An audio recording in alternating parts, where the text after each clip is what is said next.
What's going on, everybody? What is going on, guys? What's going on, guys? Man, this is gonna be some shit.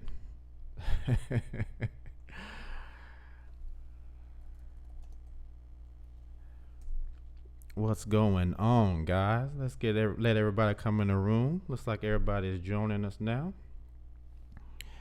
Looks like everybody's coming in here.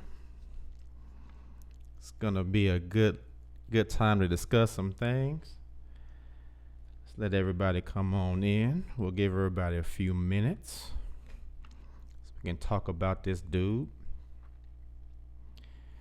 This dude. This dude, man.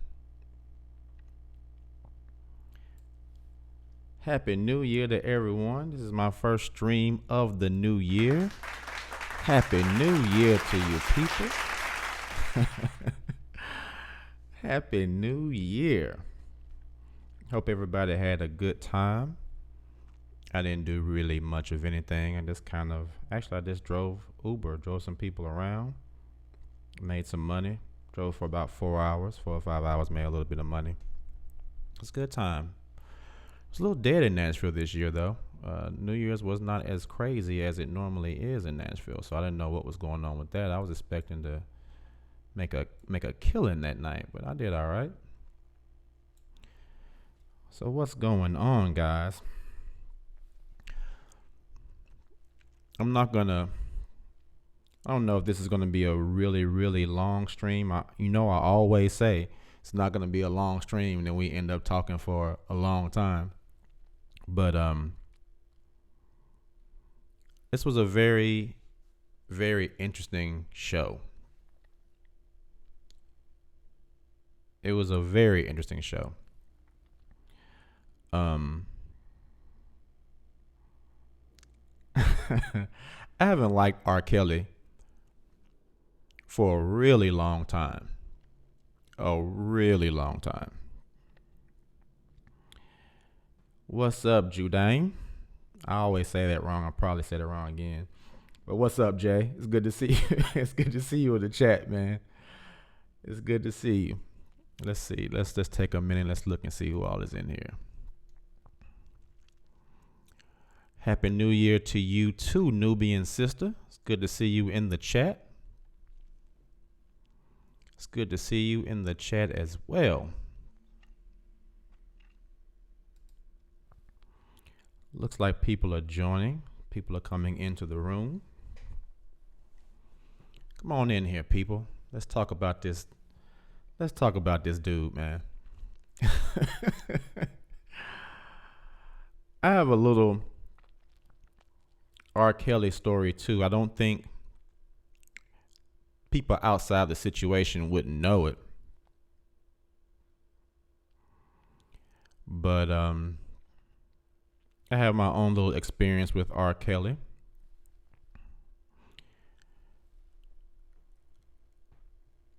But as hold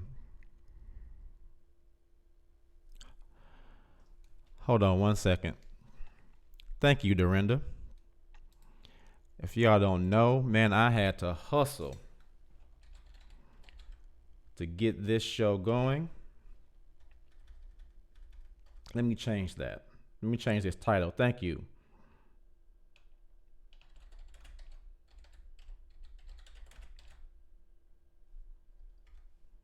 Give me 1 second, guys.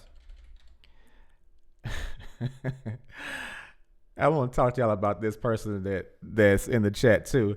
She's a really special person, and what she just did is something she's been doing for a long time.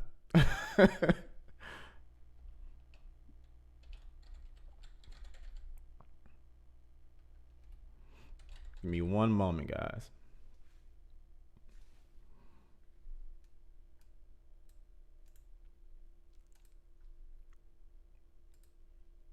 Give me 1 second.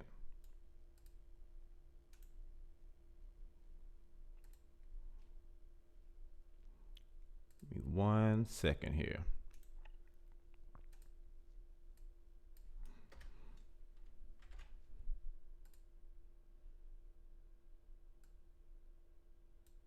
All right. Thank you so much. Thank you so much. Dorinda Nicole is in the chat.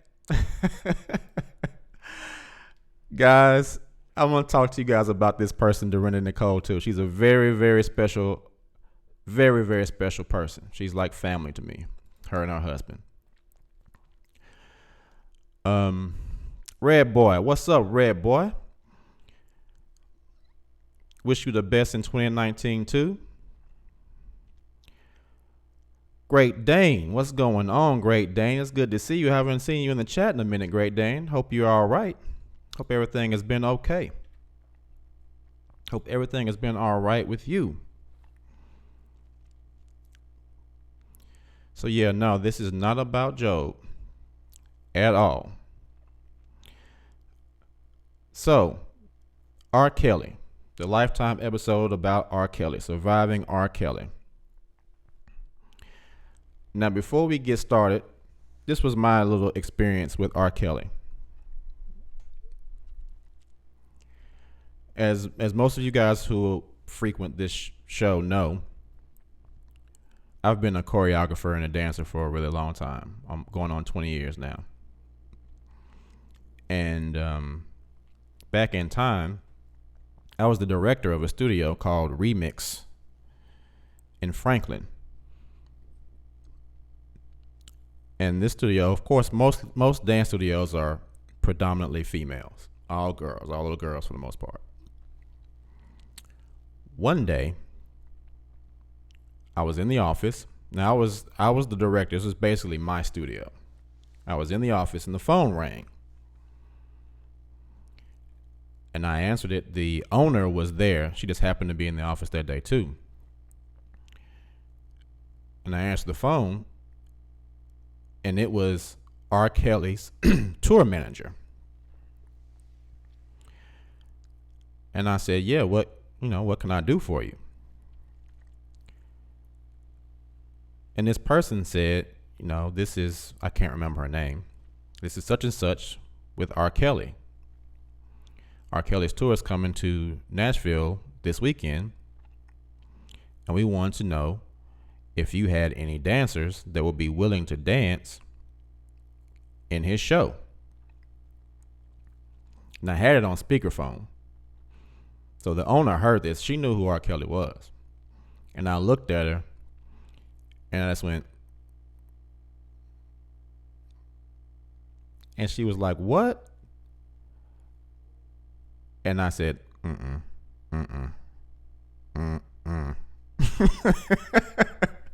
I said, no,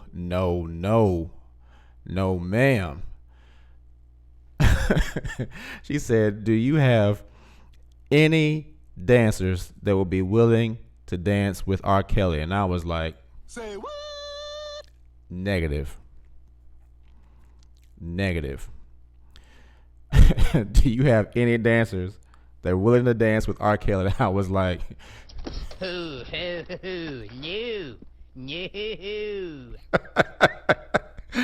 I told this woman, I said,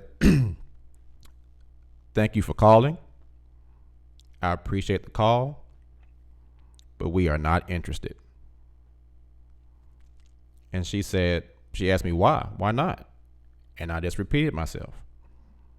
Thank you so much for calling. I appreciate the call, but we are not interested.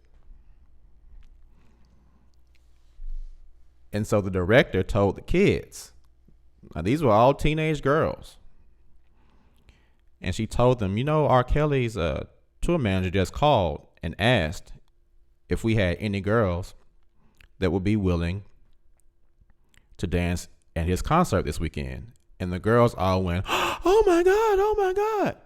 And she said, but Mr. Keith told them no. And then they looked at me, and they all know how I am. I didn't really take I still don't. I don't really take a lot of shit from people, from the kids, from anybody. But deep down, they all knew that I had their best interest at heart at all times. And I remember one of the girls, one of the older ones, I think she was about 16. Her name was Harmony. Harmony said, when I told them why, Harmony said, well, you know what? I know Mr. Keith will always protect us and always look out for us. So if he said no, I know it's for a good reason. And everybody agreed.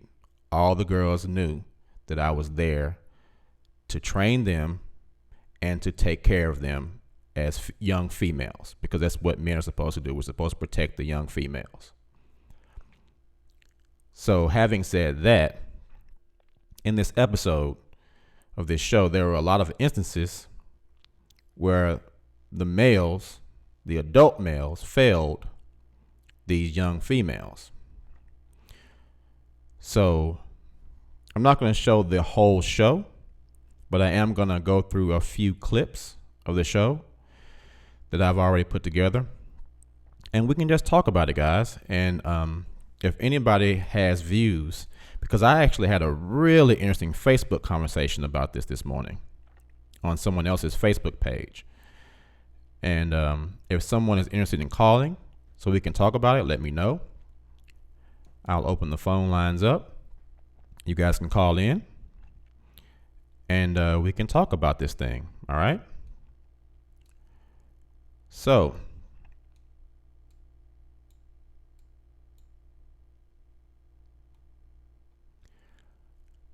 let's go to this first little clip. Red Boy says, yes, protect the young females, but also protect the young males. I agree with you 100%, but in this instance, we're talking about somebody that was looking for young females. I'm all about protecting the young males because statistically speaking, young boys are being molested at a very high rate. According to statistics, it's actually happening to young boys on a higher level than it's happening to young girls, statistically speaking. So yes, I am all about protecting the young males. But on the larger scale for this conversation, we are talking about females. But at the same time, you are right, because we will be talking about it happening to young males as well. So Red Boy, I appreciate that comment because you are totally 100% correct. All right. So let's look at this first clip, guys, and see what we can talk about. I got a million hating me, a 40 billion loving me. That's right. You know what I'm saying? I am handcuffed like a lot of you I'm handcuffed by my destiny. It's too late. They should have did it on for 30 1 years moment. ago. It's too late. Now, that's Mr. R. Kelly. That was Mr. R. Kelly. Let me get these headphones on so I can see what's going on, guys. Hold on 1 moment here.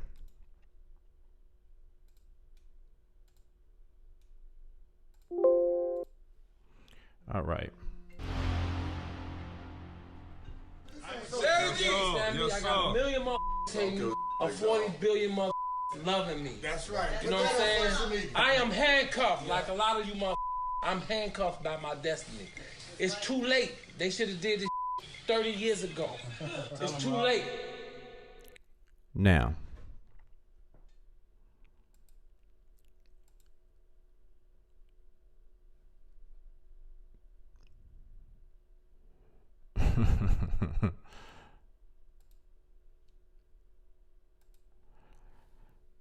let me know something real quick, guys.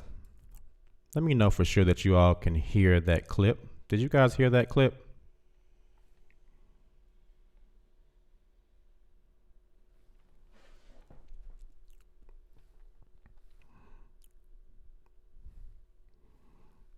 That was Mr. R. Kelly bragging about, it's too late now. They should have did this a long time ago. They should have done this a long time ago, is what Mr. R. Kelly said. Let's play that one more time. I got a million hating me, a 40 billion loving me. That's right. You know what I'm saying? I am handcuffed like a lot of you motherfuckers. I'm handcuffed by my destiny. It's too late. They should have did this. I got a million motherfuckers hating me, a 40 billion motherfuckers loving me. That's right. You know what I'm saying? I am handcuffed like a lot of you motherfuckers.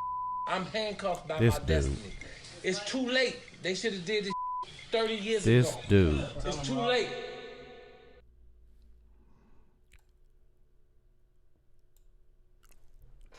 It's too late. They should have did this 30 years ago. This dude is basically bragging about the fact that they should have gotten him on this thing 30 years ago. Judame said 30 years ago. That was 1988. He's been a predator that long. R. Kelly is over 50 years old, dude. This dude is up there. He is up there. So, yeah. He's been doing this for a long time. He's been doing this for a very long time. And one of the questions I have is, why is it so easy for us to put aside people who are doing things like this simply because they are talented? Being talented should not give you the ability to do crazy stuff to kids just because you're talented. And there's been so many instances where I've been somewhere and someone starts playing an R. Kelly song and I'm like, yeah, I'm not down with that. And they're like, but can't you separate the dude from the music? And I'm like, no. No, I can't. I can't support somebody that I know is a molester of children. And I know some people will say something like, well, but what if you don't know? Yeah, well, that's one thing. But in this instance, I know. I know he did it. That is not acceptable. So let's keep going with this thing, guys. Let's look at this next clip. One day I came home, Robert was locked in the bathroom. He was in there crying. And I'm listening, I hear him in there just crying. I knock on the door. Robert. He tried to straight. Yeah. I said, what's wrong with you, man? Broke down, started crying again. I'm just tired of these kids always teasing me because I can't read. I'm like, man, look, let me tell you something. They're gonna be the same kids that's gonna be crying because you're famous.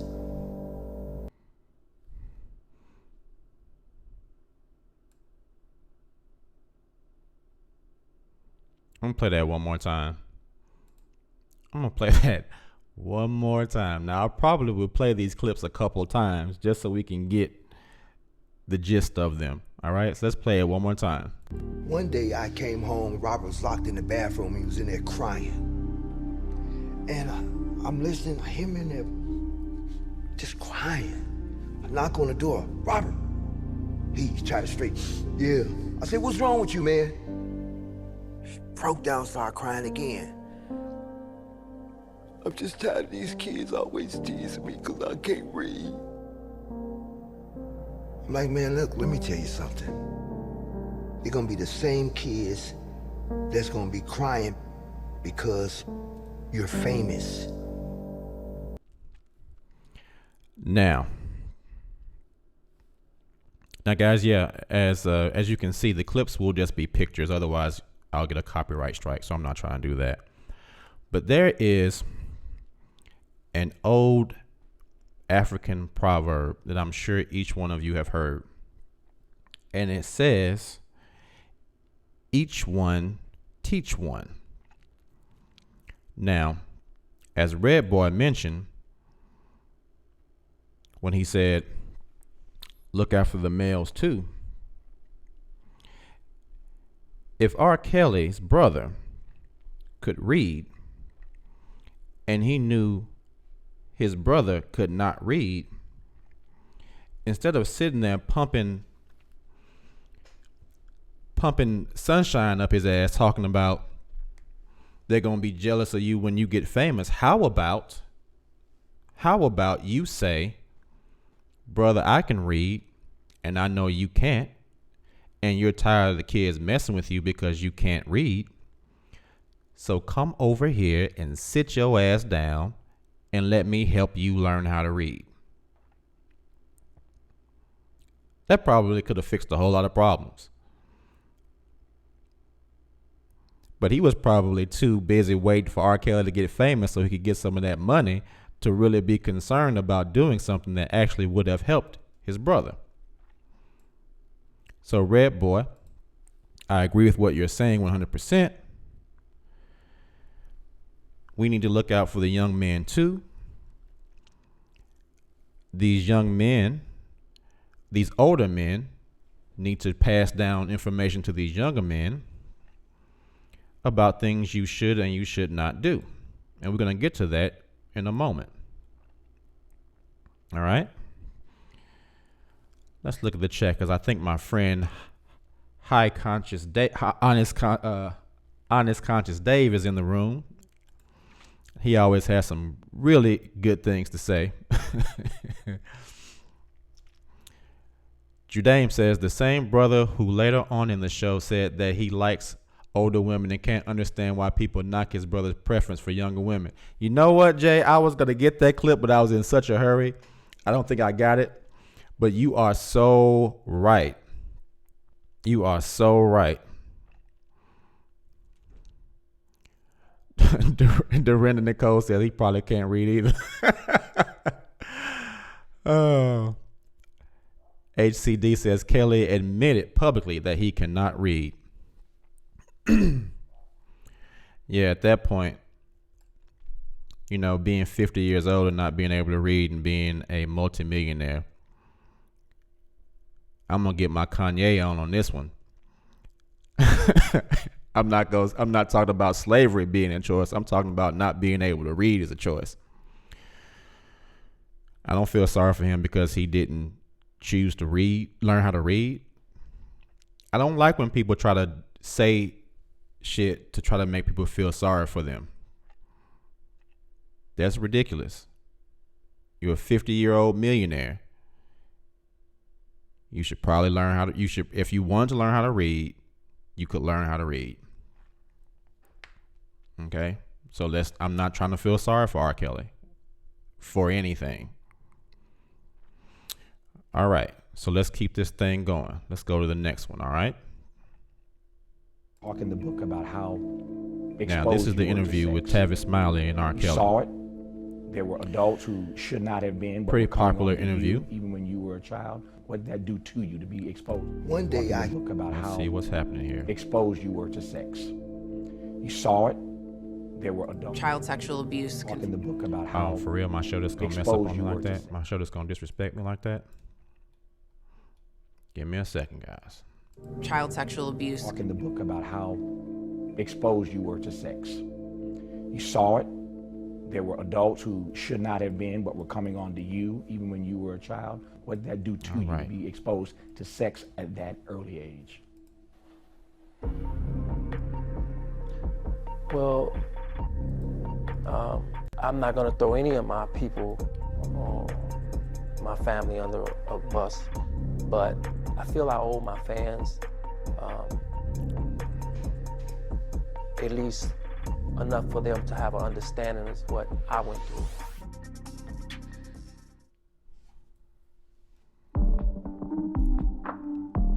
I was molested when I was 7 on to maybe 13, 14 or something like that by people in my family. Sexually, it woke up my hormones a lot earlier than they were supposed to be awakened.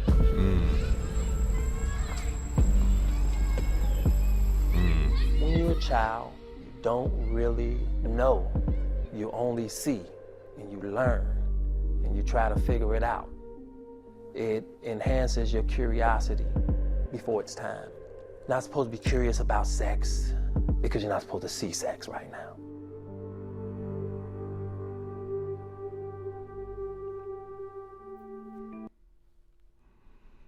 All right. All right. Y'all heard him. R. Kelly wanted to let everybody know that he had been molested. Now, he chose not to disclose this information until after this whole thing came out. Now, personally, I really don't care about that. And I'll tell you why. And this is something I'm about to say, because you guys, I'm really open on my channel. I talk about a lot of things that I've gone through in life, because I've gone through a lot of things that a lot of people don't know about. And actually, this is something that I've only told one person my entire life. But now I'm going to share it on YouTube because it'll probably help somebody. When I was about 5 or 6, I was molested by a neighbor. I didn't tell anybody. I didn't tell my parents. I didn't tell anybody. And it happened several times. I was about 5 or 6, and this guy was a teenager. I didn't know what was going on. I was about 5 or 6, and I would play. This family had moved in across the street, and they were cool with my mother and father.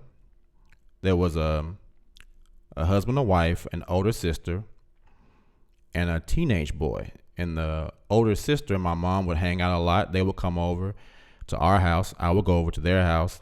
They were Hawaiian, so they made some really good food. So we would go over there and hang out.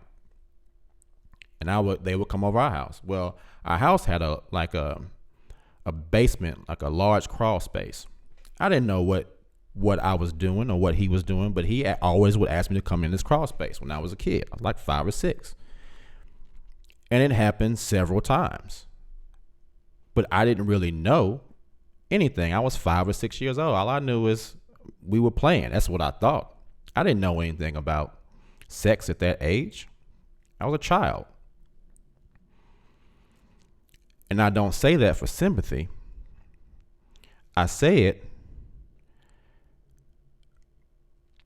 it because as an adult, I've been a professional choreographer and dancer and dance teacher for about 20 years. And in that 20 years, I have been around pretty much exclusively young teenage girls. And anybody that knows me knows that I treat every teenage girl that I'm associated with and under my instruction the same way I would treat my daughter. So being molested is not some excuse that people can throw around for ridiculous, illegal, and immoral behavior. And as a point to show this, the person that's in the chat, you guys see her named as Dorinda Nicole. I met Dorinda when I was about 30. I think Dorinda was about 17 or 18. And she was a really good dancer. And I needed an assistant. So I asked Dorinda if she would want to be my assistant. And she's in the chat right now. She's commenting. She just commented. And you had enough sense to stay far away and not touch now one of them. That's right. Dorinda was my assistant for about, 10 years. That seemed like forever. And what she would do is I would teach her things. She would come to my classes and she would observe and she would correct me sometimes when I was wrong, which again is like what she did at the beginning of the show. She was like, fix your title. I'm like, cool. It's the same thing she's been doing for many, many years. I bring that up because Dorinda is like a daughter to me almost. But she was a young, attractive female, and she was under my instruction because she wanted to learn how to do something. And so I treated her with the utmost respect at all times. There was never any incidents of any disrespect on either of our parts. Because even though she became an adult, or she was like 18, I was still the older adult.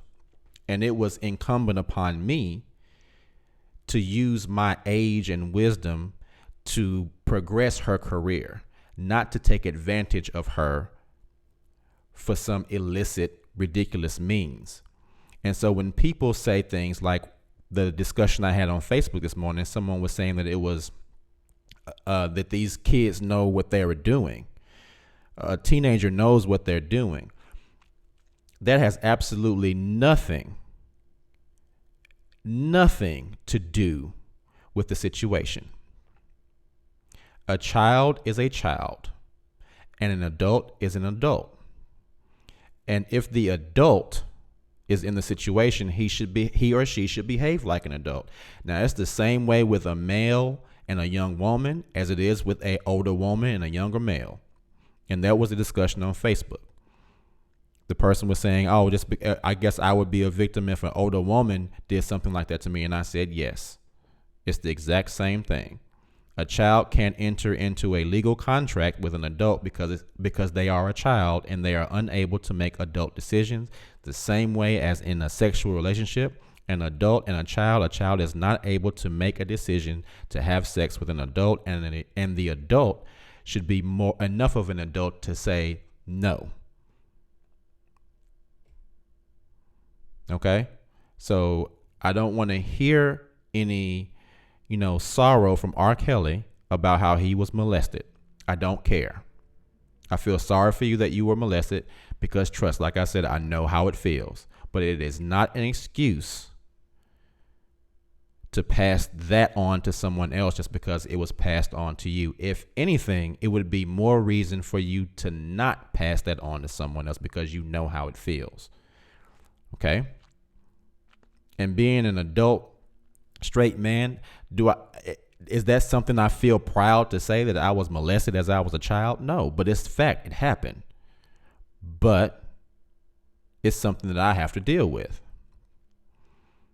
Okay? And honestly, to be even more honest with you guys, I talked to someone about that. I have an appointment this week. I found another psychologist to talk to, another black guy. I was like, I want to talk to somebody because I realize I have a lot of issues that things like this affect. And if I, being someone who is totally not rich at all, can find a way to actually acknowledge something that has happened to me and realize that I may need some assistance, and I'm going to have to get out here and hustle up money to be able to do this, then there is absolutely no excuse for someone who has $1 million worth of necklaces around their neck that he can't go find somebody to talk to help him deal with these problems. So I do not feel sorry for R. Kelly in any way at all whatsoever. And I actually think it was very distasteful for him to come out and say that in the way that he did, because it makes it seem like anybody that's been molested is going to have a propensity toward doing that. And that may be, but it doesn't mean that everyone who has been molested is going to do that. So I didn't really appreciate that. Anyway, let's go to this next one, guys. See what he's talking about. Child sexual abuse confuses power and control with sex. And so children may want to say, like, I want to be the one that's in that power position, right? I never want to be a victim again. I want to be the person that's in the power in a sexual relationship. And so as they get older, they want to make sure that they're always in that power position. And there's really no more powerful position in a sexual relationship than to be the abuser to the child.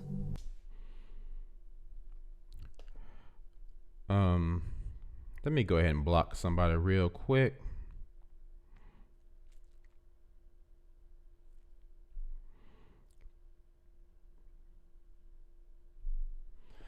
All right.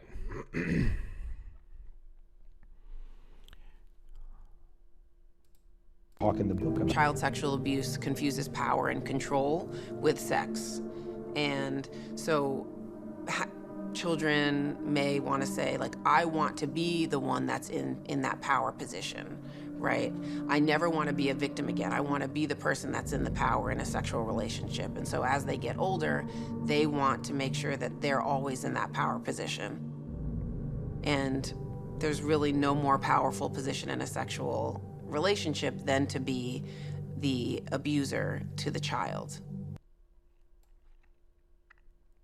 Now I realize what she's saying, but I have to agree with Dorinda and HCD. If he really wanted to rectify his problem, he could have gotten some help.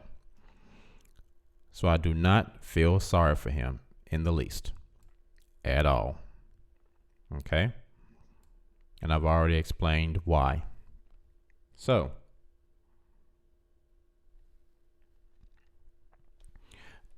I'm going to show this message really quickly because it was hidden from YouTube.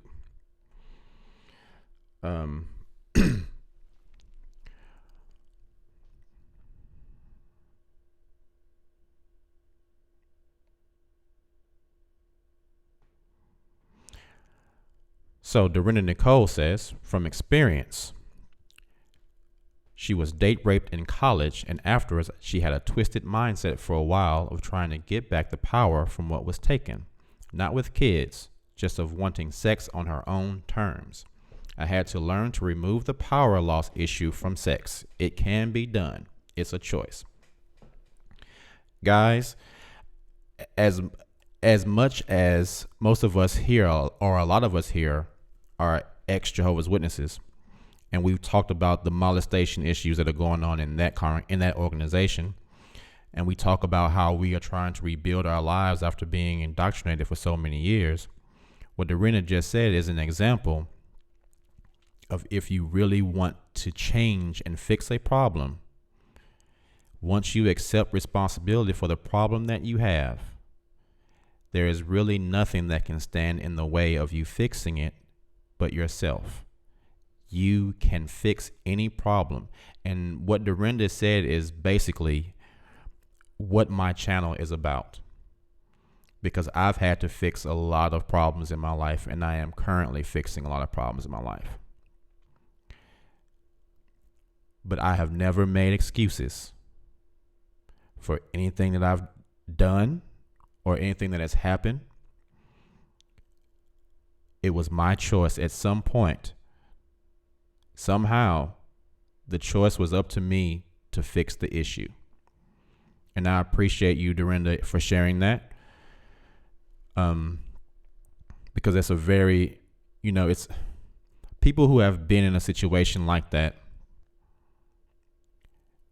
It's a very embarrassing thing to talk about. I understand that. I think just being on YouTube as long as I have been, I've gotten used to saying things, and I'm not as embarrassed to say something like that at this point. But I understand what it's like for someone to be embarrassed about something. But to be strong enough to say, I'm going to say this because it may help somebody. All right? So, really quickly, if anyone on this call or on this show wants to call in, I'll put the number up here for a moment. I will put the number up here.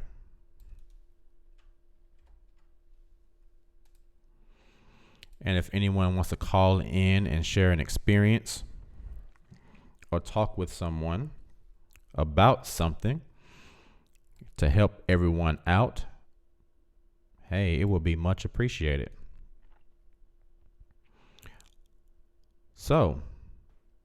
Phone lines are open. That is 615-412-9335. You can call in and let's talk about this thing, all right? 615-412-9335. Also, guys, if you haven't already, please like, share, and subscribe. Please like the video because it'll get us some more people in the room, because you never know, somebody might say something that will help somebody in some way. So if you could, please, if you haven't already, please like the video. Please like the video.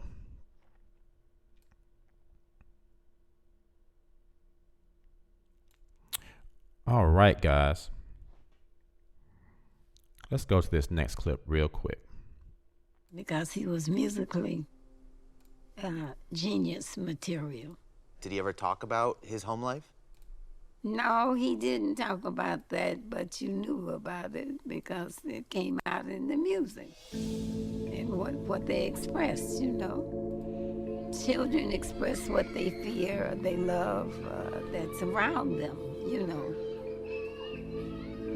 And he was very, very aggressive. What do you mean by aggressive? Well, yeah, aggressive in some of his sexual language too, which we had to discuss and say that it wouldn't be appropriate at school. It wouldn't really be appropriate, period. I often told Robert he should not meet young girls. And don't give me the bull about it, you should not meet them. And that was my language to him consistently. He has no business around them. They were too young for him. I told him, go on, live your life the way you want to live, but don't bring down somebody else's life.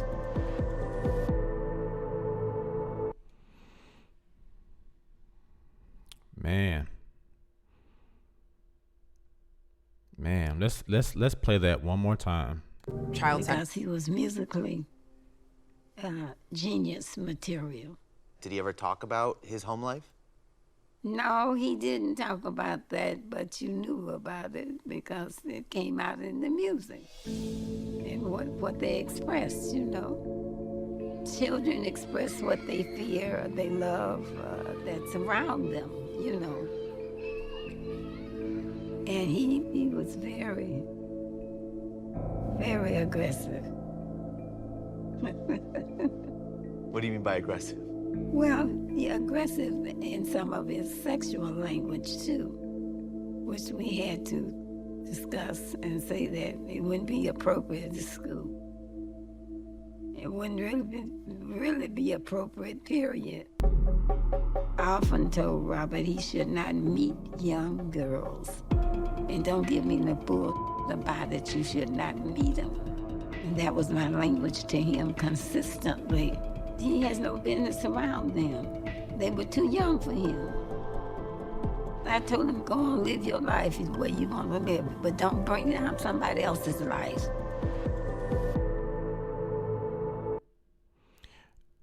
You know what really bothers me the most is throughout the course of these clips, there are going to be so many adults that are going to say something like, I told him he shouldn't be around these young girls. And it just makes me wonder, why the hell didn't you say something? You know, what is it that is causing these people to not say anything? Why do we excuse this type of behavior? What is it that these people saw in this guy where on one hand they're saying, everyone keeps saying, I noticed this, I noticed this, I noticed this, but nobody says anything. You know, there was a studio that I taught in, and we were having a meeting with the parents, and we were talking about the kids and safety and all that stuff. And I said, actually, I rose my hand and said, look, guys, I don't know if you guys have noticed this, but sometimes adults come into the studio and we don't know who they are. Now, I was the one that always was kind of like I've always been like the protector guy at the studio. Something crazy happened, everybody's like, where's Mr. Keith? Because, you know, I'm a real cool dude, but I really don't take a lot of bullshit from people. And I mean, Dorinda, the woman in the chat, will tell you, everybody used to think I was a supreme asshole. I've changed a whole lot over the years, but it's still there when it's necessary. But I told them, look, guys, you all need to keep your eyes open for when these people come into the studio, because I'm constantly the one who goes up and sees who these people are. But there are people that come in here, adult men who come in here and they don't look at our daughters the way we do. So please keep your eyes open for people coming in here looking at these girls crazy. Because, you know, once you have a kid and you're in a studio like that, you're in an environment where you see these little girls walking around all the time. You see them all the time wearing tights and super form-fitting clothing. And I'm sure R. Kelly, being in the entertainment industry, sees the same thing. But it's not an excuse to look at them in some kind of wanting way. No matter what, they are still children. They are still children, and it is still incumbent upon us to protect these children. All right? Let's go to the chat real quick before we go to the next clip, because I'm finna get mad at what's happening, because I really cannot stand R. Kelly. Let's go to the chat real quick.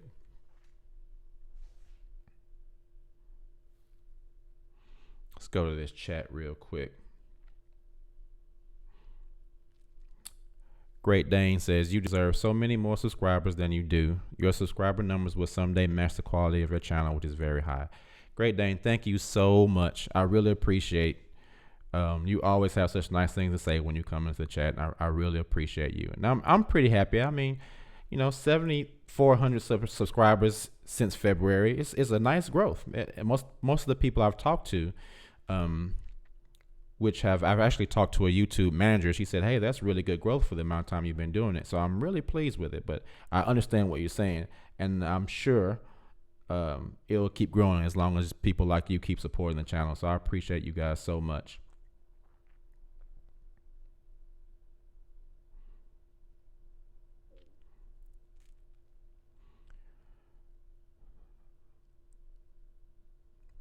Doreen Nicole says, in Black community, we have been taught to protect family members that do the same mess. So, of course, if it happens to one of our beloved, we do the same foolishness. Wrong is wrong.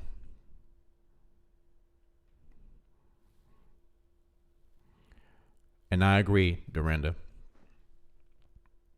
And I wasn't even going to touch on it until later. But all the people that they're going to interview in this show that said they saw something or knew something, they're all black people.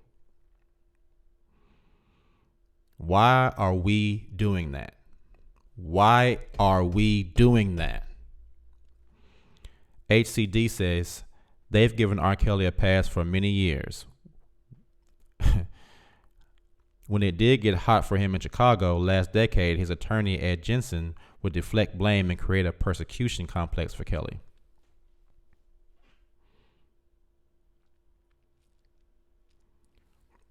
The issue is, for me, is that we still see people defending this dude. And we still see people going out and buying this dude's albums. And we still see people going to this dude's concert. I don't understand it, guys. This man peed on a child. Why are people still supporting him?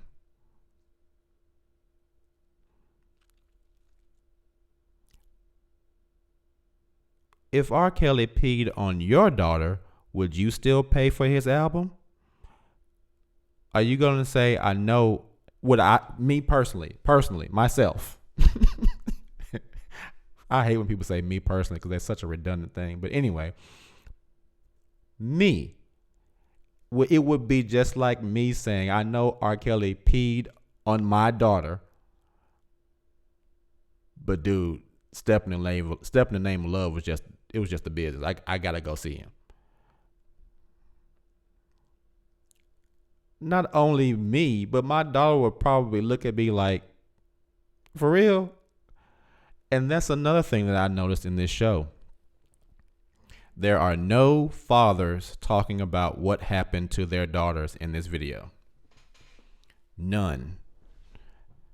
Zero. I haven't seen any father talk about what happened, or I haven't heard any of the girls say, well, I was going to go over there, but my dad said, you better not go over there without me, or you better not go over there without your mama, or you better not go over there without both of us.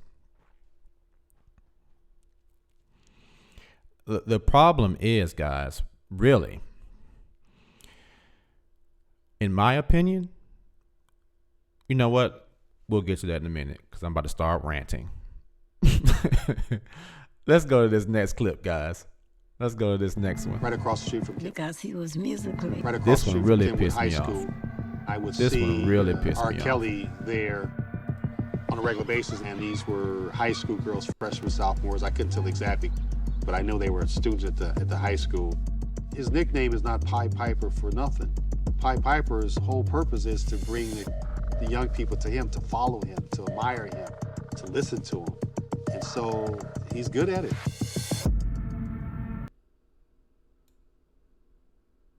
Did y'all hear this clown? Did y'all hear this clown? Did y'all hear this clown?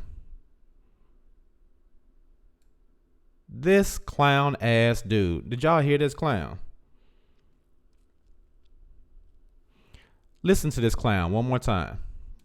Right across the street from Kenwood High School, I would see R. Kelly there on a regular basis, and these were high school. Okay. Did y'all hear this clown? This is a sergeant.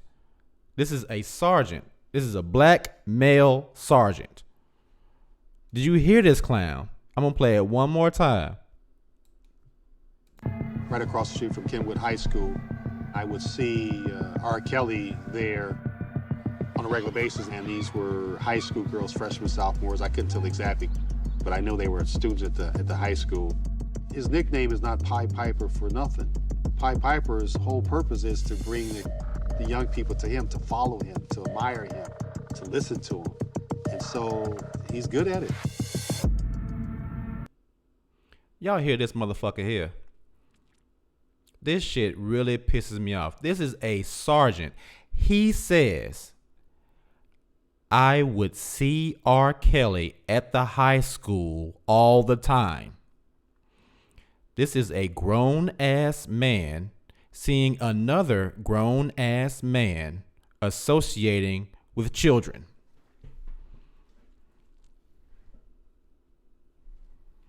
This is a sergeant in the police department who observes an adult that had no children at the school. And everybody knew he had no children at the school. And everybody knew he was up to what they call no good. And he didn't say one thing.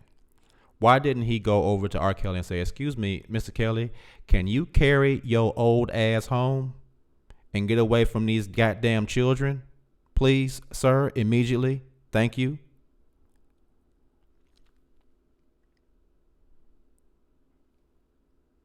Excuse me, Mr. Kelly, can you please carry your old ass home or the hell away from here? Because these is kids. And nobody's prosecuting or saying anything to this sergeant. He gets to just get interviewed on Lifetime. Why didn't the interviewer say, excuse me, Sergeant, why the fuck didn't you stop him? Weren't you on school duty? Wasn't that the reason why you were at the school, so that you could protect the children? Why did you have an adult with no children at the school loitering in front of the kids? Not only loitering, he was prospecting his next victim. And you just sat there and watched.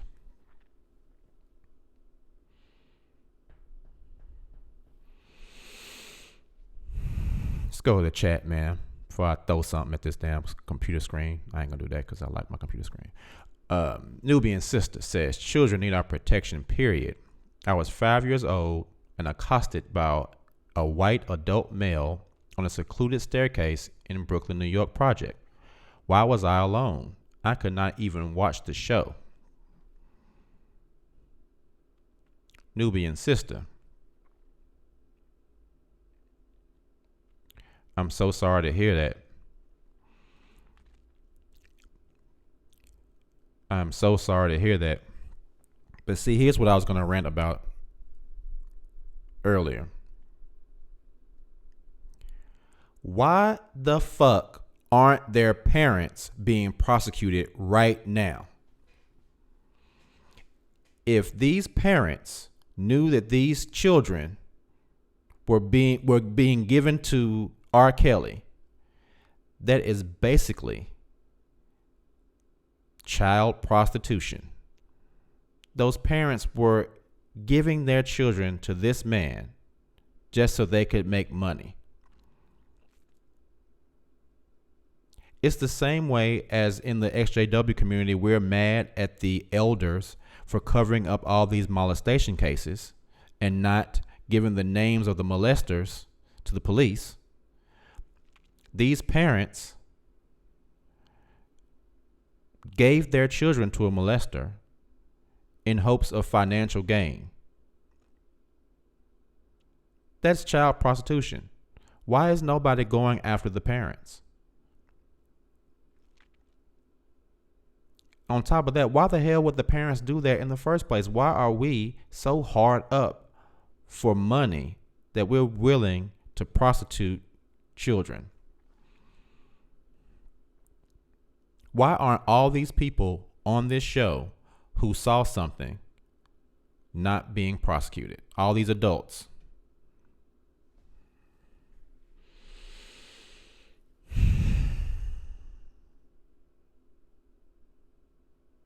Victoria Welch says, but he'll mess with a drug dealer while Kelly is preying on kids.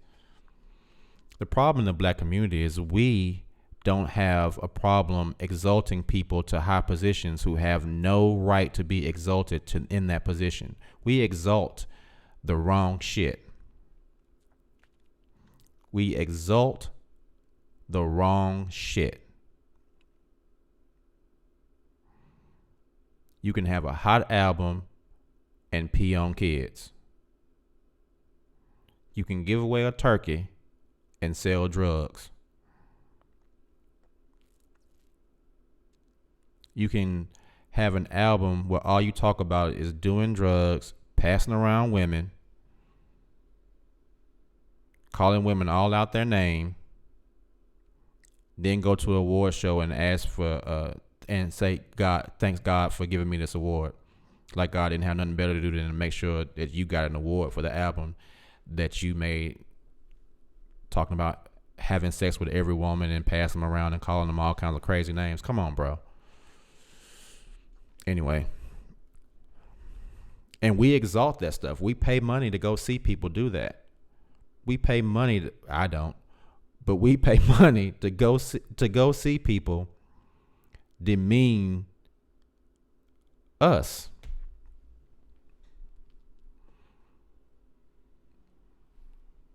These same women and men who would not want that to happen to their children are the same ones that are supporting him while he's doing it to someone else's children. And that's some bullshit. At some point, we have to care enough about everyone that we would seclude anyone that does something crazy like that.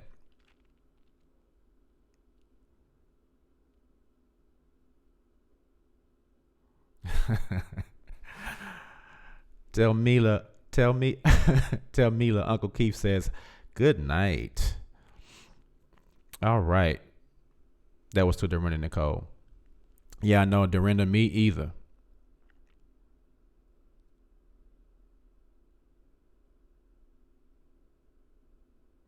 Hip to the Dip says, personally, I don't excuse R. Kelly or his actions, but I'm sure if we look deep enough, we can all find skeletons in our closets. I know I can. Hip to the Dip, I know I can too.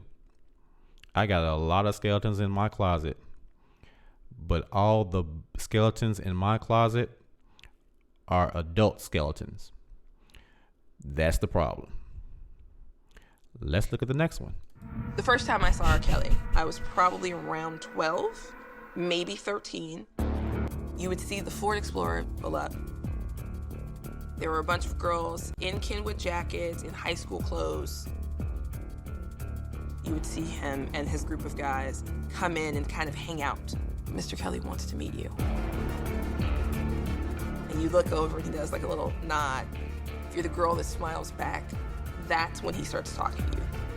He liked high school girls. He could influence them more. They were more impressionable.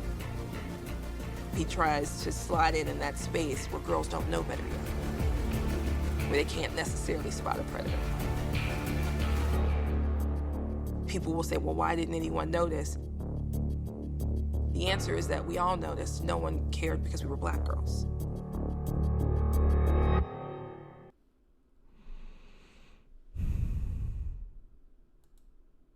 Let's look at that one more time, guys. That was a pretty important one.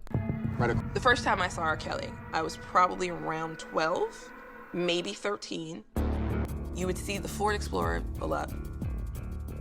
There were a bunch of girls in Kenwood jackets, in high school clothes.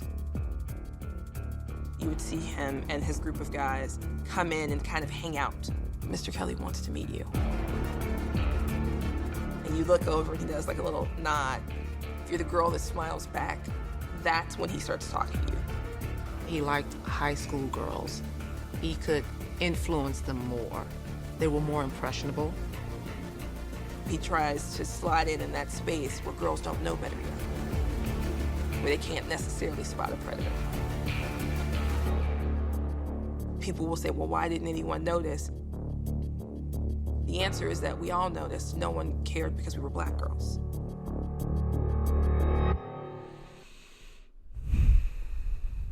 Everybody knows, but no one cared because they were black girls. Let me go to the chat real quick.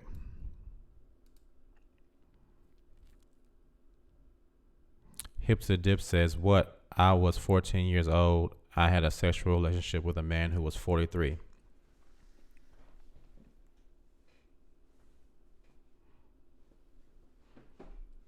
Hip to the Dip, how did you feel about the relationship?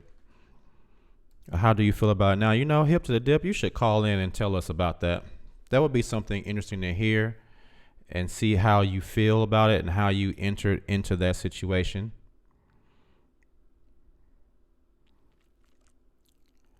If you want to talk about it, that's fine. If not, I totally understand. But I would like to hear how you entered into that relationship, how it worked, how you felt about it then, and how you feel about it now.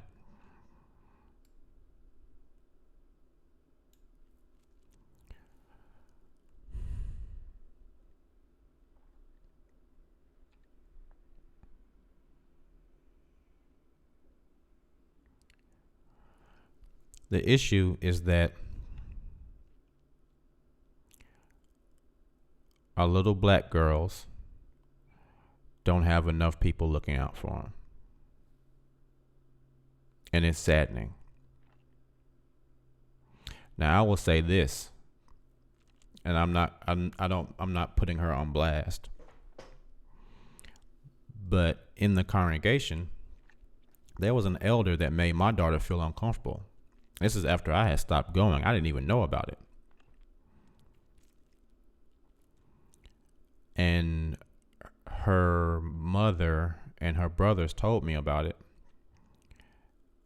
because we were all in the room just talking one day. I would go see her every Sunday. We would all hang out and play video games and stuff. And I found out about this elder, and I didn't like this elder. Now, if you guys remember, if you've been a part of this show for a while, you remember the story that I told you guys about the dream that I had where in that dream I met God and this elder appeared and I hated him.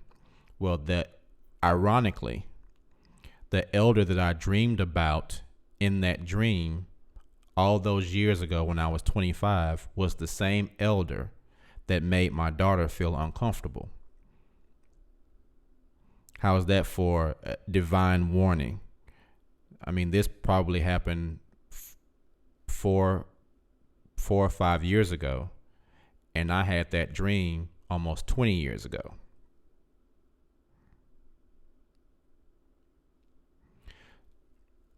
And when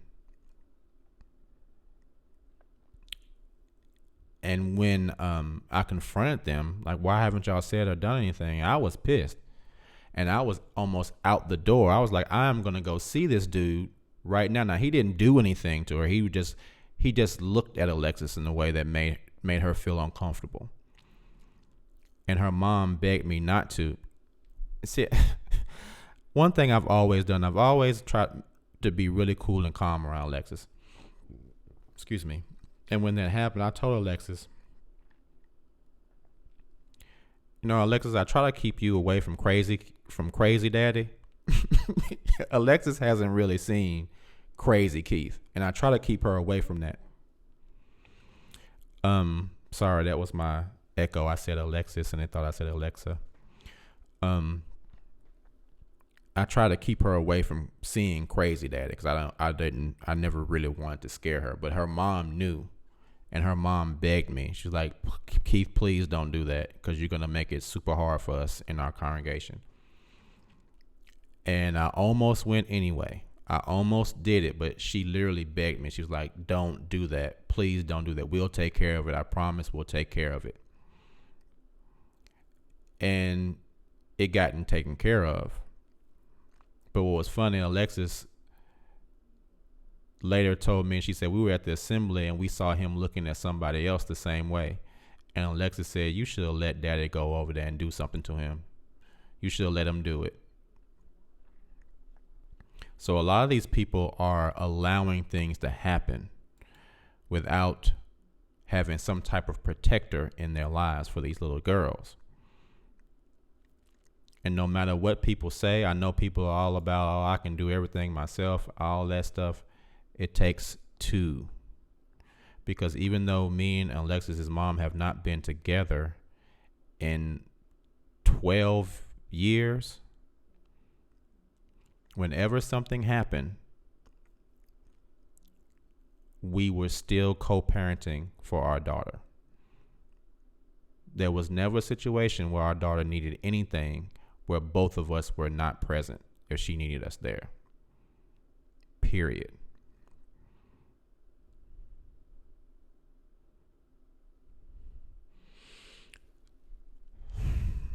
Let's go through the chat real quick.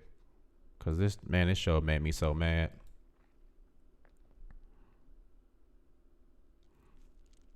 Hips to the Dip says, in regards to me asking her to call in, she says, y'all ain't ready for it. Trust me on that one. I was too young to understand what was really going on. But Hips to the Dip, that's the whole point of this conversation. See, a lot of people, even the guy I was talking to on Facebook, thinks that you do know what's going on just because you're 14 or 15 or 16. You know what's going on. You know better, but you don't. You're still a child. And you never know. There may be somebody out there who may be going through or thinking about the same thing.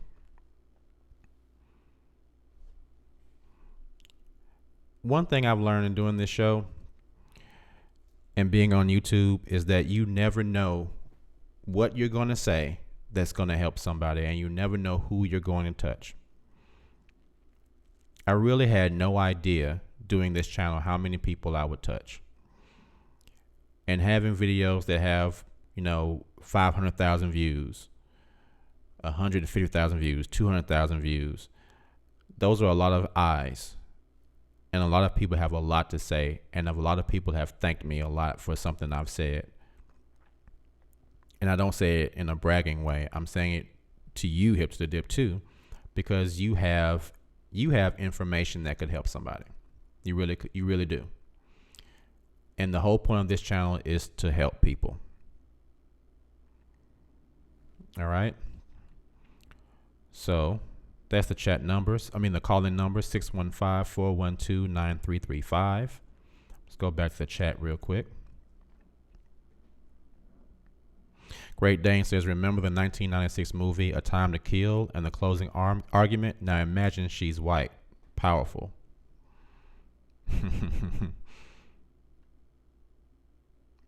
Dragon Manifest says, you should have still stepped to him because you could have saved another little girl. Yeah, I should have. But I let her mom's tears influence me. And I kind of regret that to this day.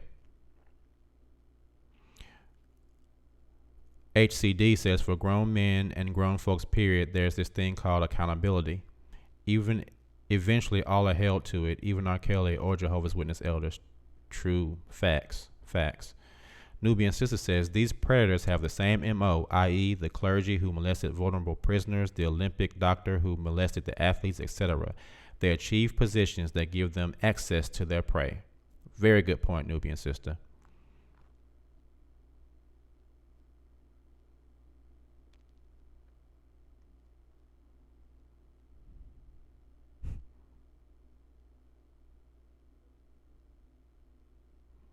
Reagan White says, sick, I swear I will always speak up if I see that going on. Seeing things like that enrage me. I'm a survivor myself. Okay, so I guess you don't know. So let me tell you now, I'm not a girl, I'm a guy. What does that have to do with anything? I literally just said earlier in the show, I don't think you were here yet, but I was molested by an older teenage boy when I was like 5 or 6. It doesn't matter. The MO and the process is still the same. And you may want to talk about it and you may not, and that's totally fine. And I'm not aware of the parameters of your relationship with this person. But what I will say is that, in my opinion, someone who is an adult should not be associating with a child in that way. That's just not how it should be, in my opinion. I appreciate you sharing that much with us, Hipster Dip. I really do. I really appreciate it. All right, so let's go to the next clip, guys. It's only a few more. I think there are only about 5 more clips.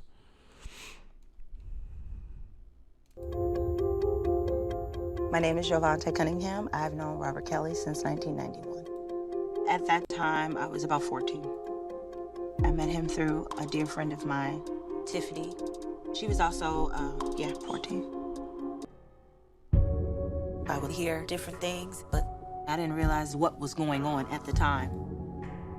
I know when we were around, as children ourselves, as teenagers, it was go out and find me some girls to recruit, in a sense. And at that time, you didn't think of it as that. At that time, you're thinking, go get me some girls. We weren't looking for underage women. In our minds, we were just looking for girls. We were so stupid.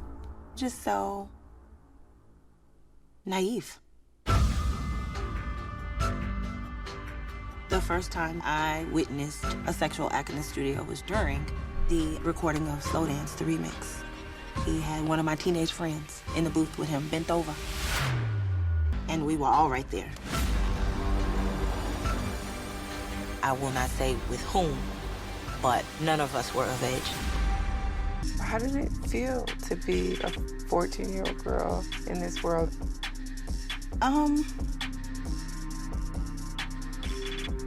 We went through a lot.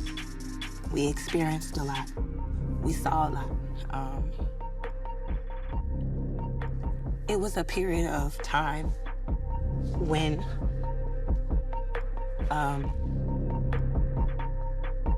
we were just trying to make it.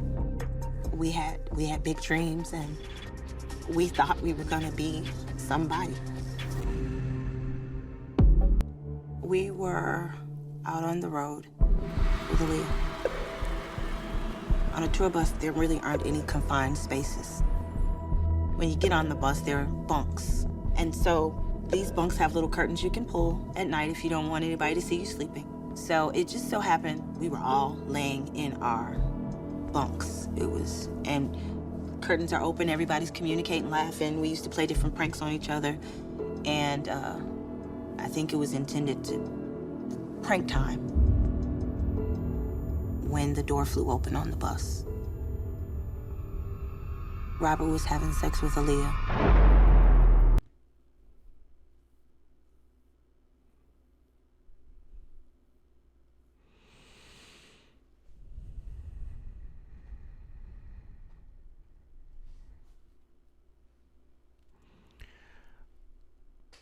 At what point does someone say, guys, this is wrong? We need to stop this. We'll hold that thought. I think we have someone calling in. Hold on one moment, guys. All right. It's 3:05. You're on the show. What's your name and where you calling from? Hey, brother. This is Dragon Manifest calling from South Florida. What's up, Dragon Manifest? How you doing, brother? Man, I'm great, man. I'm great. Bro, when I saw what you were talking about, I had to jump on this so bad because I myself was going to do a video on it, but I've been so busy all day. You're like the first person I'm seeing doing a video on it. And then I was with my friend last night, and they're like, dang, I wonder why nobody's talking about this on Facebook. Right. But nobody's talking about it, man. Nobody. You the first one all day. You the first one I'm seeing. It's not on the news. I'm hearing stuff about this other guy, Neil something, that astrophysicist with this Neil Tyson DeGrasse. Yeah, I heard about him too. All day, but R. Kelly is literally untouchable. How do you literally rape, imprison, cage 14, 12, 13, 14, maybe even 7, 8, 9, 10-year-olds for years, 30 years plus, and you're not in prison? Somebody explain to me how these women are admitting, saying all this stuff on TV, and he's not in prison, but Bill Cosby's in prison. I don't get it. Like, is it me, or I'm just baffled why he doesn't have charges on him? Brother, I hear you. And I don't understand how he was able to be let off in that case when there was actual video. Of course, there's a lot of people who have said that the jurors were saying that there was not enough evidence that that was actually him, all this other stuff. But I guess there's a lot of hearsay out there. And since he's already been tried for that, he can't be tried for it again since he was not convicted. So he can't go to prison for this same thing, which is probably the reason why he's not in prison now, because of double jeopardy. He can't be tried for the same thing, I guess against the same person anyway. But I don't know if they can try him for the same accusation because he's already been proven not guilty of it. But I don't understand either. I'm sure that they could bring civil cases. I'm sure that there could be cases from other people because, like you said, even with Bill Cosby, he has some cases where he lost, but they still came back with a civil suit and got him. You know, they still got him later. I don't understand why R. Kelly's not in prison, and I also don't understand why people are still supporting him. Like, have you seen people still supporting R. Kelly and said something to them and have them talk to you like you're the crazy one? Listen, I remember specifically when R. Kelly was really hot. I think this was back in like 97, 98 maybe. Mm-hmm. He was like on top, man, and I was talking to a female, and she was maybe 16, 17. I don't think she was more than 18, the most 17. Okay. And she was saying, and you know, R. Kelly got that song Bump and Grind or something. Right. Or is he the one that sing I Don't See Nothing Wrong with a Little Bump and Grind? That's him, right? Yeah, that's him all day. Bro, she was on some R. Kelly trip talking about, I wish R. Kelly would do this to me, if I just had R. Kelly one time, all this type of stuff. So I get why a lot of women aren't really pressing it, and I even get why a lot of females fell for him, because again, they're young, impressionable. I myself, like I just said, I knew a female that was crazy for him. 17 years old. You know what I'm saying? Mm. And I just looked at her like, are you serious? She's like a child lusting after this old man. Yeah. And I couldn't believe it. So I'm like, I get that part, but it's not about the kids. It's about him preying on the kids. Even if the kids are attracted to you and coming to you, hey, because I mean, I'm quite sure a lot of us older guys have had young girls try to come on to us. You know what I'm saying? It's happened to me. Definitely. You know? Definitely. And it happens a lot. You know, you think it's the guy. No, these young girls come on to us all the time. You know what I'm saying? But it's up to us to say, no, you're a child.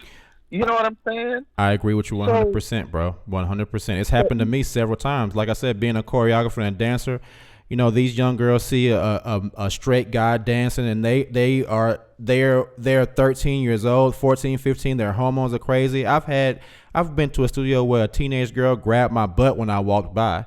I've had teenage girls straight up and down come up to me and ask me if I was seeing somebody. I've had teenage girls push me in the closet, and I was like, what are you doing? I had to open the door. I was like, don't you ever do that again. I had to go and tell the owner of the studio, this happened, this happened, this happened.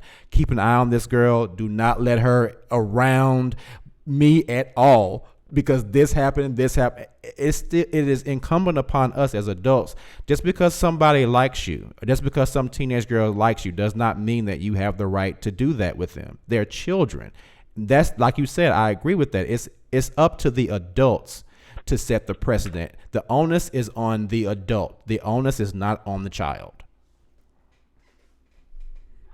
I'm telling you. You know, like, people are probably saying, the reason I bring it up, because people are probably saying, oh, they consented. Oh, he was with one for 3 years. She was being abused, but she went back. Yeah, but that's not the point. They're underage. And some people are going to argue, oh, in some countries, 14 is the age of consent. You know what I'm saying? Even some motherland countries, it's like 12 is the age of consent. That's not the point. You know, some people are going to say, well, what's the age of consent? What are we going to wait for, 21, 25?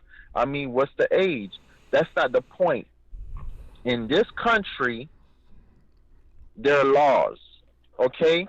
If you break the law, you go have a punishment, prison. So it doesn't matter if the person is 12, 25, 30. He had sex with underage girls. And one of my point is how, even though, okay, he was found not guilty, we one acquitted, whatever, you've got hundreds of females out here. There you go. Basically, that he did this to, and not one is willing to say, look, I'm going to press charges. I mean, these females are of age now, you know, over 20s and 30s. I might even investigate this myself, because I'm really baffled, because I have a daughter. This is why I'm so passionate about this. And man, I watch not just my daughter, my boys, I watch them like hawks. There you go. You got to. I'm living right now only for my children. If it wasn't for my children, I could care less about this life, because I already realize this life is BS. But I'm living for my children that I brought into this world. And I'm telling you, man, I'm watching the video, and I'm like, I see the woman outside. I haven't seen my daughter in 3 years. How you haven't seen your daughter in 3 years? You know what I'm saying? I agree, bro. People are not being protective enough of their kids. Like you said, boys and girls. People think that people are starting to treat teenagers as if they're adults. And if anything, your teenage years is the years where you need the most adult supervision, because you don't know what's going on. Your hormones are all out of whack. You have all these feelings and emotions that you don't know how to control or even understand. And that's when people start saying, well, shit, she's 16 now. He's 16 now. I don't have to watch them as much. No, you need to watch them even more then. And you're right. People are not doing that. Oh, man, I'm telling you, I'm 100,000% sure that there is something that could be done against R. Kelly. Why it's not being done, I don't know. But I'm 100,000, because you cannot tell me that just because these females consented and went back, blah, blah, blah. I mean, the law is the law. So you basically telling me that I could go break the law and, you know, do whatever. As long as you got money. As long as you got money, you can. I think that's the point. As long as you have enough money, you can almost do it. Unless you're black and you're trying to get NBC. I mean, and they was like, "Oh no, we gonna get you. We know what you did. We getting you." I mean, I'm watching this show. I'm thinking, oh, they going after R. Kelly now. They got him now. This one they need to get. Now the Bill Cosby thing, I'm completely baffled at that because these are older women. It's been 30, 40 years, 50 years in some cases, and I'm not excusing it, right? Right. But these are older women, and I don't know if Cosby did it or not. I wasn't there. I really didn't even follow the case. But in my opinion, what R. Kelly did is worse than Bill Cosby. Oh, yeah. These are children. These are children. These are children. These are children. All right. Rape is rape, but these are children. I mean, if anything, they should be going after him 10 times harder than they went after Bill Cosby. Agreed, bro. Agreed. Man, look, thank you. Hey, brother, we're going to try to get some other calls, too, because there's some other people texting saying they want to call. Okay. Hey, man, thank you so much for calling, and we're going to get some of these other calls. Once we get some other calls, if you got some more to say, man, call back. But let us get some of these other women, because Victoria Welch wants to call in. So let's get her call in, and I'll give you a shot to call back if you want to. All right, brother? Okay, brother. Yeah, get them in. Okay, brother, later. Thank you. Appreciate it, man. Thank you so much. Okay. All right. Thank you so much for calling in, brother. I really appreciate it. The lines are still open. Victoria Welch, if you want to call in now. I know you said you wanted to call. Go ahead and call in if you want to. The line is open, 615-412-9335. All right. We got a call. Let's see who this is. Victoria, is this you? Yes. Good evening, brother. Good evening, Victoria. How are you doing? Where are you calling from, Victoria? Cincinnati, Ohio. All right, Cincinnati, Ohio. What's on your mind, Victoria? I just wanted to touch on this, and I'm going to try to stay as calm as I can. I just got my boys on the PlayStation. Okay. And I'm going to come down here and do a quick rant because I am pissed off. Now, this shit with R. Kelly, like, I haven't looked at him the same since he peed on that baby. And it's funny how, if you notice, there was always mixed feelings. Oh, I still support R. Kelly. And, you know, some of us were saying, oh, you know, we're done with him. But the majority of us was like, I don't care. He's a talented artist. You know, we were basically saying, shit, that don't got nothing to do with me. Exactly. And I think that's disgusting. When on the ride home, I heard you saying how our people are always exalting the wrong shit.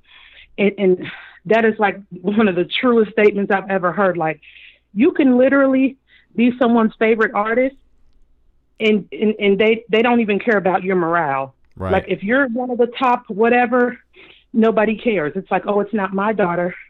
But one thing that I can say is women, this is what I've noticed about women. Okay. And men too.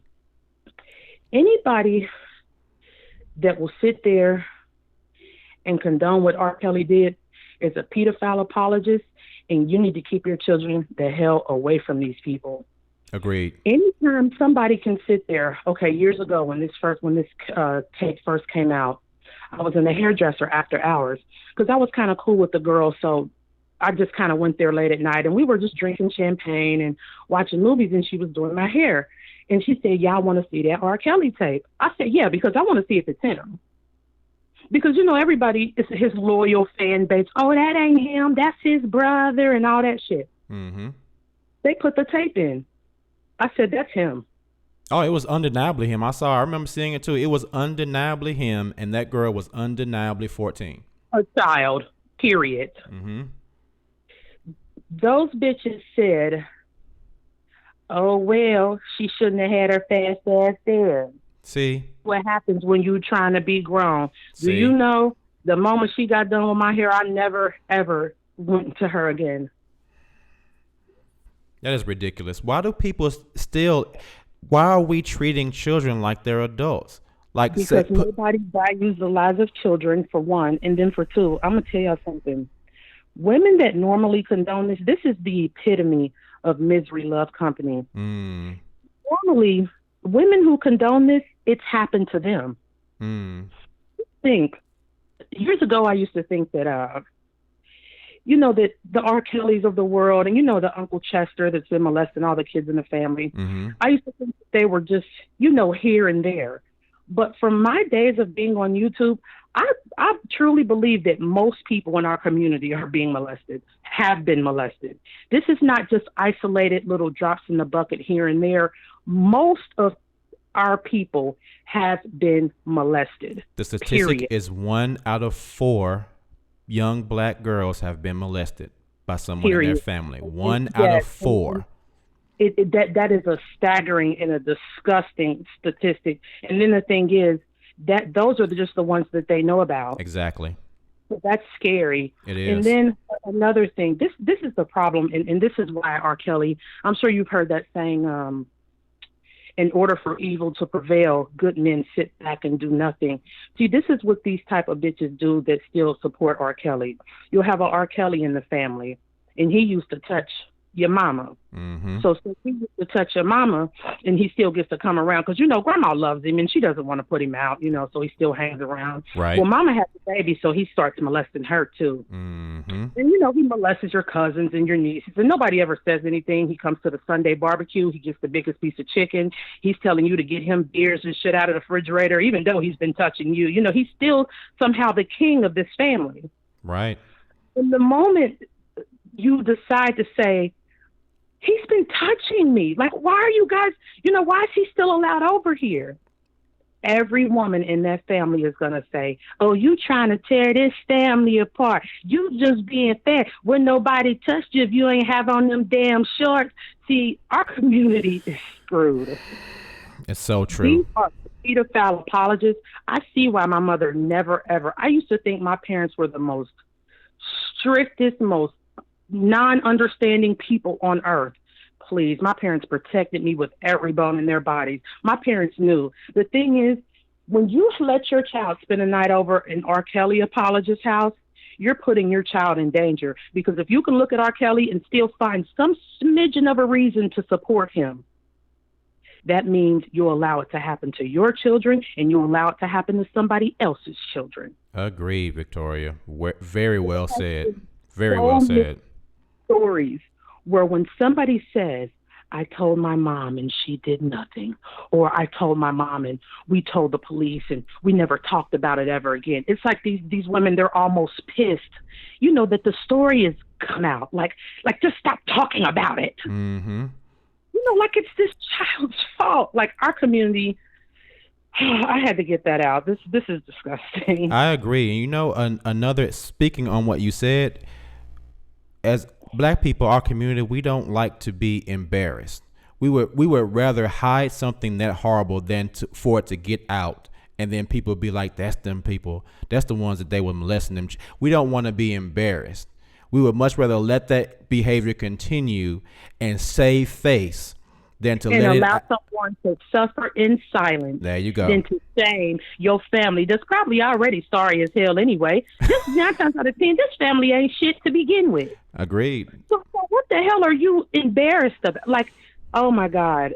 I'm going to do one quick story and then I'm out of here. Okay, go ahead. When I was little, my aunt, she lived over in the projects, and there was this lady that lived next door. And she would always, like, every time she had a baby, it would be like special needs, and he would always be in a wheelchair.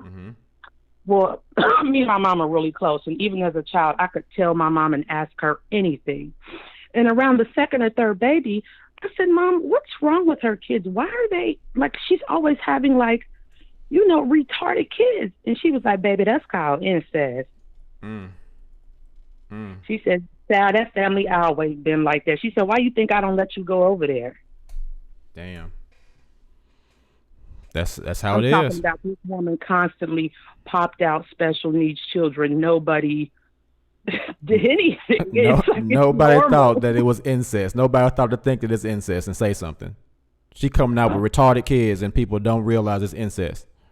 They realize that they don't care because Uncle Chester is is probably the only sorry ass man that, that stuck around the family, sit on the couch, drink 40 ounces and eat out of chicken and shit. And they think he's somebody. Yeah, that's so true, Victoria. Just a pervert, Goodness. Victoria, thank you so much for calling in. I really appreciate you calling in and telling us that story, man. That's how it is. That's facts. No problem. Thank you so much. I enjoy your show. Hey, thank you. I appreciate that, Victoria. I hope to see you in many more shows I have coming for us. So thanks for your support. I appreciate it. I'll be here. Thank you. All right. Bye-bye. Bye.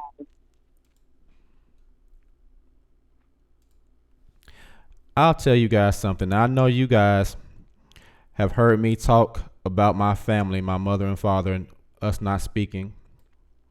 But I'm going to tell you guys this story. And that for once, I can say my mother did the right thing. When I was a teenager, I was a very different type of teenager. I always dressed up all the time. I was always sharp. I was always sharp. Like you didn't see Keith come out the house and I wasn't, like we say, sharp. I was sharp. That's what you say all the time, man. He's sharp, ain't he? But my mother had some friends, female friends, older ladies. And I was probably about 16, 17. And they would come over to the house and I would be getting ready to go hang out with my boy. We would go shoot pool and stuff like that. And they would come by and they were so flirty with me. They were so flirty with me. And I'm talking about women in their 40s. They were so flirty with me. And I heard my mom telling them, or she actually told me later, because I was like, why? I called them out on it. I was like, why are they always so flirty like that? And my mom said, yeah, because the woman's name was Gwen. And I thought Gwen was cute. I ain't gonna lie. I was like, Gwen kind of fire. But my mom told Gwen, she was like, Gwen, you cannot touch my boy. You cannot have my boy. Do not talk to him like that. Do not look at him like that. You cannot have my boy. You cannot touch my boy. Those were her exact words. And as much as I can't stand my mama now, I can honestly say that she did the right thing in that instance, because that could have been a whole nother thing that I'll be dealing with right now. So, guys, we got to protect these kids, boys and girls. All right? Because it's not just happening to girls. Again, I'm going to say it. The statistics are showing that the number of young boys who are being molested and abused is growing and is actually outnumbering the number of young girls who are being abused and molested. Now, that's not to discount what's happening to girls or either of them, but the facts are that a lot of children, both male and female, are being molested. They're being abused, and we have to stop allowing this. We have to stop letting people do this just because we like them. Okay? All right. So, let's see where we left off. Let's go to the next one, guys. There's only a few more clips. Robert brought. All right, now this one really pissed me off. She was. I mean, this one really pissed me off. He said he wanted her to have the best of everything. He said, man, I want to make her the biggest star in the world, man. Look at her, she's so beautiful to him, and she always. Let's start it over. Hold on. Robert brought beauty out of her voice to where she became the star that she was. He's talking about Aaliyah. He said he wanted her to have the best of everything. He said, man, I want to make her the biggest star in the world, man. Look at her, she's so beautiful to him. And she always had him laughing. I'm just telling you, we'd go get ice cream, and I'm in the back and I'm walking behind them all the time. And they're just so silly, man. They were silly. Her parents trusted. They trusted me. They trusted us. I thought they were getting closer. I was beginning to suspect things, but didn't want to. So I asked Robert, I said, Rob, man, what's going on, man? You ain't messing with... Hell no, man, I'm not messing with Aaliyah. Robert said, man, we got Aaliyah in trouble. And Aaliyah in trouble, what do you mean? Man, we got to get to Chicago. I said, well, I'm going to call Barry and tell Barry. No, man, we can't tell Barry. Robert mentioned to me that I think she's pregnant. And that broke my heart right there. I was so disappointed in him because I really believed him when he said that, you know, he wasn't doing any messing with Aaliyah, because I questioned him. And once he told me that, I was like, I was lost for words, man. He married Aaliyah. I was in the room when they got married. I went in. I'm not proud of that. I had papers forged for them, but Aaliyah was underage. Got the marriage license, and we were in a hotel in Maywood, Illinois.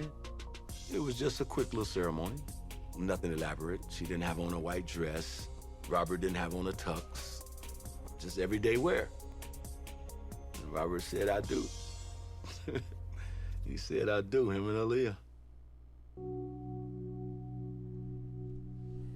Aaliyah looked worried, scared.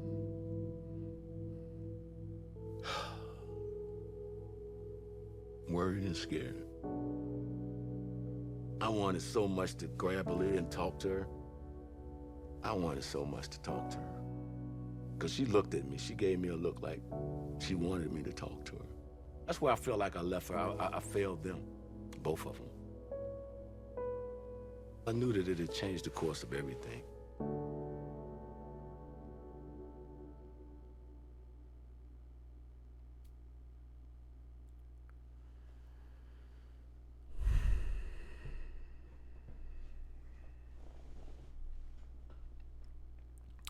This dude is sitting there looking at R. Kelly, knowing he's molesting this child. And you see, did you hear what he said R. Kelly said? You hear what this motherfucker R. Kelly said? See, this is how you know this motherfucker is fucked up. And this is what pisses me off. R. Kelly gonna go to this man and say, we got Aaliyah in trouble. I would have been like, no, you got yourself and Aaliyah in trouble, because I'm fitna go tell it on your ass. So from a certain standpoint, yeah, we got her in trouble because that dude sat there and saw that child look at him like, can you please save me right now? Can you please save me right now? Like, I can't even imagine being in a situation where I could see a child, especially now that I have a daughter. Because you can tell. Like, there's been times where I've been somewhere with Alexis, or we've been talking about something. Because Alexis will come here sometimes and we'll sit and talk. And you know, when, especially when it's your child, but when you've been around children long enough, you can tell when they're looking at you like, when they're saying something without saying it out loud, and they're like, I hope you can understand what I'm saying right now. Please understand what I'm saying right now. They may not be speaking any words, but you can tell when a child is looking at you and they give you that look like, please understand what I'm saying right now. I know you get it. Look at me. I'm looking at you. Please hear what I'm saying right now. Help me.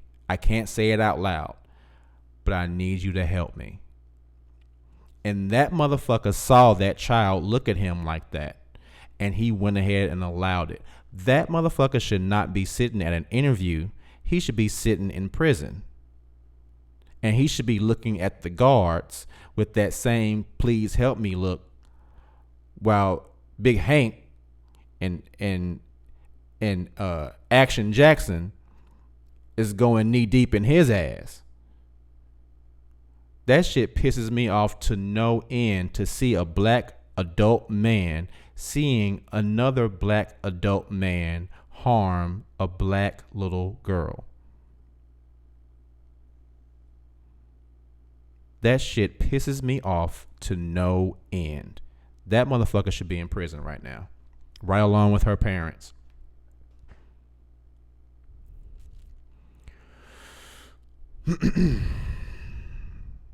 Let's go to the next clip, guys. We only have 3 more clips and we'll be done. I told y'all. See, I said it's going to be a short show, but I always say that we end up talking like 2 hours. It's almost, it's an hour and 47 minutes. But bear with me, guys. We're almost done. I appreciate you sticking with me. Let's go to the chat real quick and see what everybody's talking about. Reagan White says, that's so sad. It is.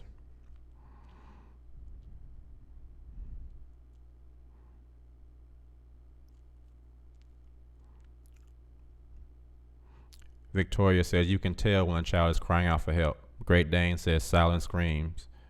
You can. If you have any conscience or heart.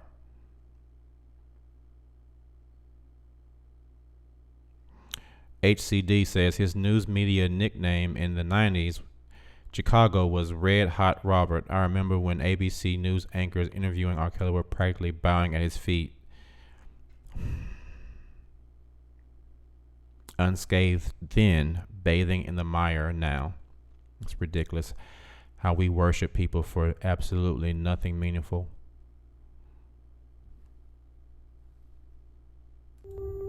My name is Lizette Martinez from Sunny Isles Beach, Florida. I was a typical teenager. I was at Aventura Mall with some girlfriends, and I see someone, a really tall guy, wearing sunglasses. So I said to my friend, oh, I think that's R. Kelly. And she's like, why would he be at the mall? And I said, no, that's him. And he heard me.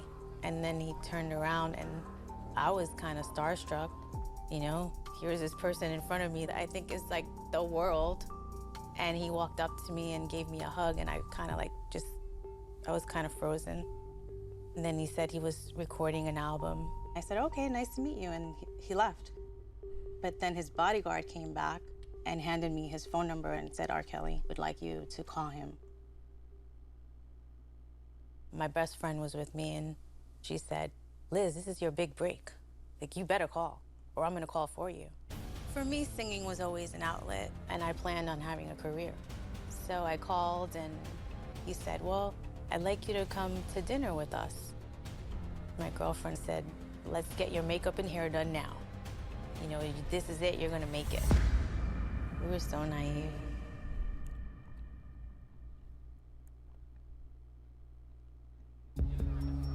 His bodyguard handed me his phone number and said R. Kelly would like you to call him.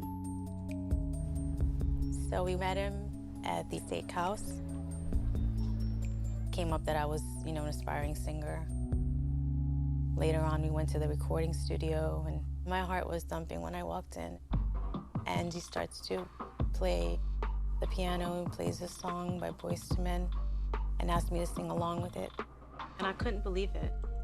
I mean, I'm sitting with R. Kelly, I'm 17, and he's right here singing. I just couldn't believe it.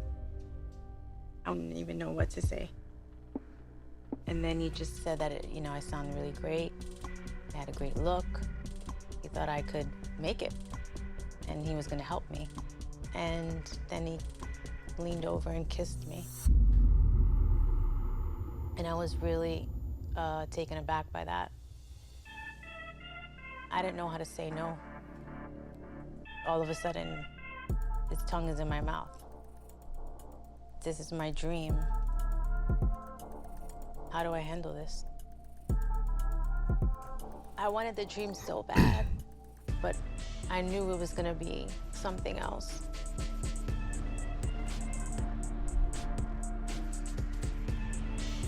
I knew it was gonna be something else. You know, I want to go to the chat real quick because Victoria says something really great. She says, for decades, he's been scouting children and making songs about them. You know, I didn't think about it until, like they said on this show, because I remember when I was a teenager and Aaliyah came out, Aaliyah was the business. And we was we were all bumping Aaliyah. When that Age Ain't Nothing But a Number came out, oh, I was, man, that junk was the junk, dude. And now, looking back at it, the song is literally about a teenage girl telling an adult man that they're gonna have sex tonight and it's okay. That's literally what the song is about. Age ain't nothing but a number, throwing down ain't nothing but a thing. And then one of the verses in the song, she says, boy, be brave, don't be afraid, 'cause tonight we're gonna go all the way. And then she says, age ain't nothing but a number. The song is literally about Aaliyah singing to R. Kelly, probably, because he wrote it. So she's literally saying, she's literally trying to tell this adult man, it's okay, we're gonna have sex tonight. It's going down, and I'm good with it. And we were just bumping it like it was the best song ever.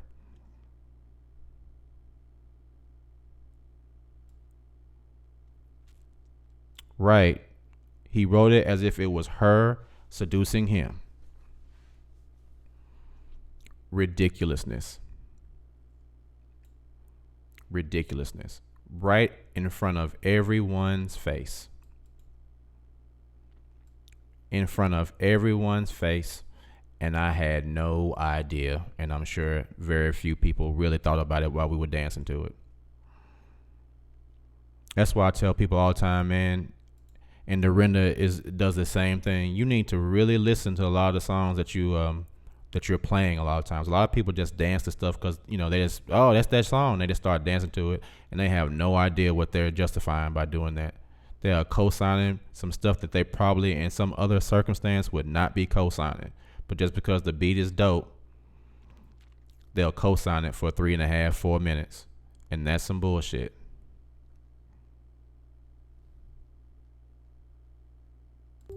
Okay, let's clear something up, because you know All right, this is the last clip, guys, and this one is really. Okay, let's clear this is something the up, 'cause you interview. know okay, let's back clear in the something day. Because you know I've been getting a rundown on the street. Everybody seems to think When they that y'all interviewed either her girlfriend or and him. boyfriend or cousins or friends. let's just get the record straight. Now check this out. Okay, let's clear something up, because you know I've been getting a rundown on the street. Everybody seems to think that y'all are either girlfriend or boyfriend or cousins or friends. let's just get the record straight. We're just very close as my best friend. Yeah, cool. Now who found her? In the whole wide world. And for the record, you are how old?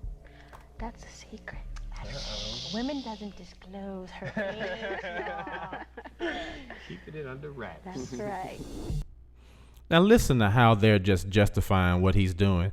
Everybody's laughing and giggling, but they know what's going on. It's so obvious. Listen to let's it. clear something up, because you know I've been getting a rundown on the street. Everybody seems to think that y'all are either girlfriend or boyfriend or cousins or friends. let's just get the record straight.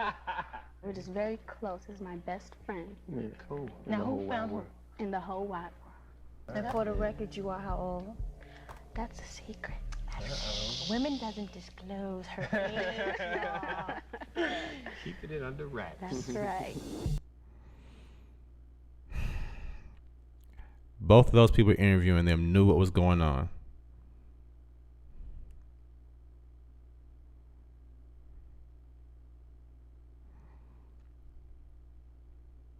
Her age wasn't no damn secret. We all knew. Everybody knew their child was a child. And they're just laughing and going along with it. Guys, at the end of the day, we need to stop supporting bullshit. We need to stop tolerating bullshit. We need to stop allowing people to do illegal shit just because they can sing. We need to stop supporting people that we know are doing shit like this, guys. Like, what? Why is it okay just because he's talented?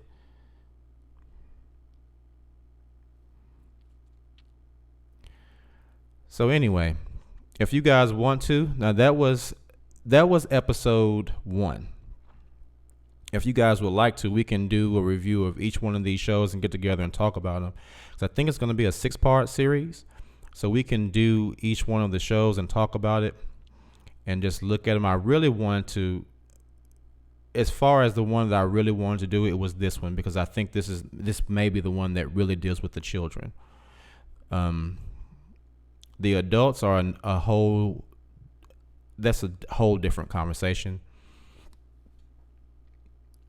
But the children were the one that was really most important to me, and the one that really struck a chord with me, because I know a lot of people say, like the person I was talking with on Facebook was saying some crazy stuff, and I don't know if that person has a child or not, but I think I'm hoping, I'm probably wrong, but I would hope that a lot of the people who are saying this type of stuff don't have children, because I know once you have a child, all that shit that you don't think about, you think about all of it, and it becomes so much more important. You put so much more impetus on it once you have a child of your own.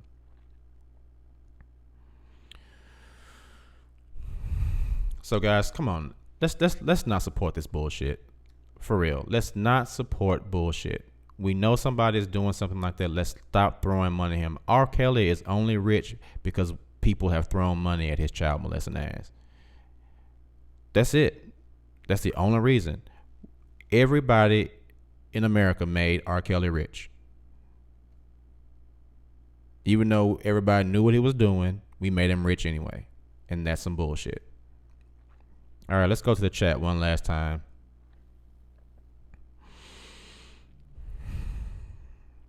Dorinda says, how you gonna be best friends? You ain't lived nearly enough life. I know, right? Victoria says, Dorinda, how does a grown man become besties with a child? It's craziness, guys. It really is. It really is.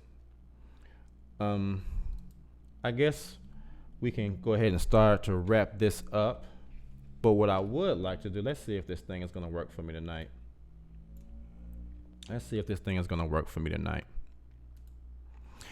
So the K-Fits My Life website is up and running finally. There are a lot of different things that are on here, but what I would like to talk about too is there's a forum,